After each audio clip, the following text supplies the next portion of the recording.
Hello student, 12th standard, exercise 1.2, question number 3 ல substitution number 1, Gauss-Jordan method apply பண்ணி inverse matrix find பண்ணும். Gauss-Jordan methodனாவே identity matrix ஓட நம்ம compare பண்ணும்.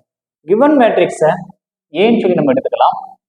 இதை unit matrix ஓட compare பண்ணும். Unit matrix, given matrixல 2x2 matrix கொடுத்திருக்கு. அப்ப நம்ம 2x2 identity matrix ஓட அதை compare பண்ணும். ஏங்கிற matrix சொல்லி given matrix நம்ம எடுத்துக்கிட்டா 2 minus 1 5 minus 2. next identity matrix different பண்றதுக்காக இந்த லைன் ஃபார்ம் பண்றோம் ஸ்லாஷ் சொன்னா 1 0 0 1 2 cross 2 identity matrix. இதுல காஸ் ஜோர்டன் மெத்தட்ல காஸ் என்ன சொல்றாரு அப்படின்னா இங்க இருக்கக்கூடிய ஏங்கிற மேட்ரிக்ஸ்க்கு இந்த யூனிட் மேட்ரிக்ஸை கொண்டு வரும். இந்த யூனிட் மேட்ரிக்ஸ் கொண்டு வரும்போது ரோ டிரான்ஸ்ஃபர்மேஷன் நடந்துகிட்டே இருக்கு. அப்ப இதுல ஒரு மேட்ரிக்ஸ் கிடைக்கும். அந்த மேட்ரிக்ஸை நம்ம ஏ இன்வர்ஸ் சொல்லி எடுத்துக்கலாம் அப்படின்னு அவர் சொல்றாரு. அப்ப இதுல ஃபர்ஸ்ட் ரோல ஃபர்ஸ்ட் எலமெண்ட் எப்படி இருக்கணும்? ஒன்னா இருக்கணும். ஒன்னா இருந்தா இந்த கீழே உள்ள எலமெண்ட் நம்மளால ஜீரோவா மாத்த முடியும். அதே போல செகண்ட் ரோல செகண்ட் எலமெண்ட் ஒன்னா இருந்தா மேல உள்ள எலமெண்ட்டை ஜீரோவா மாத்த முடியும். ஃபர்ஸ்ட் ரோல ஃபர்ஸ்ட் எலமெண்ட் எப்படி இருக்கு? 2ன்னு சொல்லி இருக்கு. அப்ப 2ஆ இருக்கக்கூடிய எலமெண்ட்டை நம்ம ஒன்னா மாத்தணும். ஒன்னா மாத்துறதுக்கு என்ன செய்யணும்னா R1 implies 1 divided by 2 R1. R1 2 ஆல டிவைட் பண்ணலாம். R1 2 ஆல டிவைட் பண்ணுங்க 1 minus 1 divided by 2. next 1 divided by 2 0. next R2 ல எந்த ப்ராசஸிங் நடக்கல அப்படி இருக்குங்க 5 minus 2 0 1. next இப்ப இந்த பிளேஸ் இந்த எலமெண்ட் நமக்கு ஒன்னா மாறிடுச்சு. ஒன்னா மாறிடுச்சுன்னா கீழே உள்ள எலமெண்ட்டை நம்மளால ஜீரோவா மாத்த முடியும். அப்பனா R1 பிக்ஸா வச்சுக்கிட்டு R2ல ப்ராசஸிங் நடக்குது. R2ல தான் ப்ராசஸிங். R2 implies R2ல என்ன இருக்குது? R2 implies R2. R2ல 5 இருக்கு. அப்ப இங்க என்ன கொடுத்தா இது ஜீரோவா மாறும்?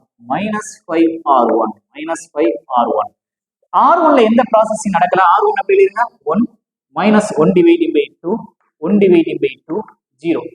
இதை டோட்டலா R1 எடுத்துக்கணும், இதை டோட்டலா R2 எடுத்துக்கணும். அப்படித்தான் ப்ராசஸிங் நம்ம பண்ணணும்.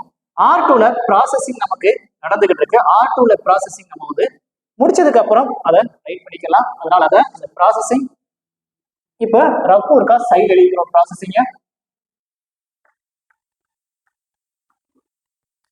R2 implies R2 minus 5R. R2 implies R2 minus 5R. R2 right பண்ணுங்க. R2 ல 5 minus 2 0 1. R1 -5 ஆல மல்டிப்ளை பண்ணுங்க. -5 R1 -5 ஆல மல்டிப்ளை பண்ணுங்க. -5 ஆல மல்டிப்ளை பிளஸ் அப்ப +5 divided by 2. next -5 ஆல மல்டிப்ளை -5 divided by 2. next 0. இத சிம்பிளிஃபை பண்ணிருங்க. சிம்பிளிஃபை பண்ணும்போது கிடைக்கக்கூடிய வேல்யூ 0. இங்க -2 + 5 divided by 2 கிராஸ் மல்டிப்ளை பண்ணா -4 + 5 அப்படினா 1 divided by 2 -5 divided by 2 1. இந்த ப்ராசஸிங் கம்ப்ளீட் ஆயிடுச்சு. இந்த ப்ராசஸிங் கம்ப்ளீட் ஆனது எங்க போணும்? R2 க்கு போயிடும். R2 ல ரைட் பண்ணிருங்க 0 1 divided by 2 -5 divided by 2 1. next இந்த ஃபர்ஸ்ட் ரோல ஃபர்ஸ்ட் எலிமெண்ட் ஃபிக்ஸா வச்சு இதை ஜீரோவா மாத்திட்டோம். இப்போ இங்க ஃபர்ஸ்ட் செகண்ட் ரோல செகண்ட் எலிமெண்ட் ஒன்னா இருந்தா மேல உள்ள எலிமெண்ட் நம்மளால ஜீரோ மாத்த முடியும். இங்க 1 divided by 2 இருக்கு. அப்ப என்ன செய்ய போறோம்னா R2 implies 2 ஆல R2 மல்டிப்ளை பண்ணா 2 ஆல R2 நம்ம மல்டிப்ளை பண்ணா நமக்கு கிடைக்கக்கூடிய மேட்ரிக்ஸ் ஃபர்ஸ்ட் ரோல எந்த ப்ராசஸிங்குமே நடக்கல. 1 -1 divided by 2 1 divided by 2 0. Second ரோல 2 ஆல மல்டிப்ளை பண்ணுங்க 0 2 ஆல மல்டிப்ளை பண்ணா 1 ஆ மாறிடும். 2 ஆல மல்டிப்ளை பண்ணும்போது இங்க நியூமரேட்டர்ல ஒரு 2 இருக்குது. அப்ப 2 டிவைட் ஆயிடுச்சுனா -5 2 ஆல மல்டிப்ளை பண்ணா அது 2 ஆ மாறிடும். நெக்ஸ்ட் இப்ப இந்த பிளேஸ் R2 உள்ள செகண்ட் எலிமெண்ட் நமக்கு ஒண்ணா இருந்துச்சுன்னா மேல உள்ள எலிமெண்ட்டை ஜீரோவா மாத்திரலாம். அப்ப எதை ஃபிக்ஸ் ஆகிருக்கோம்? R2 fix ஆகிருக்கோம். அப்ப ப்ராசஸிங் எங்க நடக்குது? R1 ல தான் ப்ராசஸிங் நடக்குது. R1 implies R1 R1ல -1/2 இருக்கு. அப்போ R2ல +1/2ஆல மல்டிப்ளை பண்ணா நமக்கு 0வா மாறிடும். அந்த ப்ராசஸிங் ஒர்க்க ஃபைல் எழுதிக்கலாம். R1 implies R1 plus 1 divided by 2 R2. R1 அப்படியே ரைட் பண்ணிக்கோங்க. R1 என்ன இருக்கும் பாருங்க. R1 1 minus 1 divided by 2 1 divided by 2 0. R2 வந்து 1 divided by 2 ஆல R2 வந்து R2 1 divided by 2 ஆல மல்டிப்ளை பண்ணுங்க 0.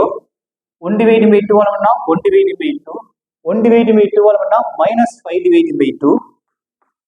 நெக்ஸ்ட் 1 divided by 2 ஆல பண்ணா 2 into 2 டிவைட் ஆகி 1 கிடைக்குங்க.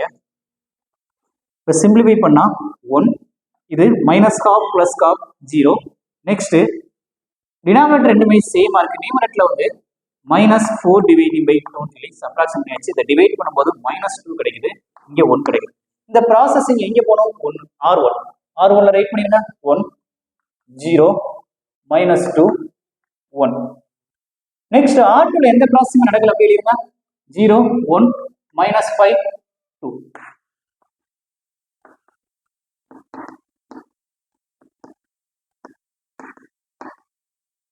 A/I. இப்ப இங்க இருக்கக்கூடிய ஏங்கிற மேட்ரிக்ஸ நம்ம யூனிட் மேட்ரிக்ஸா மாத்திட்டோம். அப்படி யூனிட் மேட்ரிக்ஸா மாத்திட்டோம் அப்படின்னா வந்து அங்க இருக்கக்கூடிய அந்த மேட்ரிக்ஸ் தான் A inverse. A inverse equal -2 1 -5 2 தான் நமக்கு தேவையான A இன்வர்ஸ்.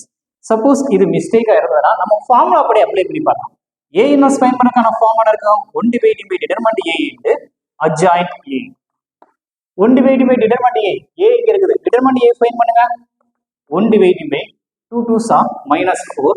ஆல்ரெடி ஒரு மைனஸ் இருக்குது. அப்ப +5ஆ மாறிடும். adjoint A ஃபைண்ட் பண்ணா ஃபர்ஸ்ட் டயகோனல் மேட்ரிக்ஸ் பிளேसेस மாத்திருங்க. செகண்ட் டயகோனல் மேட்ரிக்ஸ் சிம்பிள் மாத்துங்க. இத சிம்பிளிஃபை பண்ணா 1 divided by 1 of -2 1 -5 2. அப்ப ஈக்குவல் -2 1 -5 2 தான் A இன்வர்ஸ்.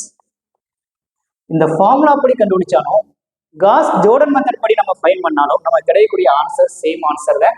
ஆனா காஸ் ஜோர்டன் வந்து என்ன சொல்லியிருக்காருன்னா யூனிட் மேட்ரிக்ஸ் எடுத்து யூனிட் மேட்ரிக்ஸோட ஏங்கிற மேட்ரிக்ஸை கம்பேர் பண்ணுங்க. அந்த ஏங்கிற மேட்ரிக்ஸை நீங்க யூனிட் மேட்ரிக்ஸா டிரான்ஸ்ஃபர்மேஷன் பண்ணி வந்ததுக்கு அப்புறம் அந்த யூனிட் மேட்ரிக்ஸ் பக்கத்துல இருக்கக்கூடிய மேட்ரிக்ஸ் தான் A இன்வர்ஸ் அப்படின்னு சொல்றாரு. Thank you student. காப்பி பண்ணிக்கோங்க. மறக்காம பழனி மேக்ஸை சப்ஸ்கிரைப் பண்ணிக்கோங்க.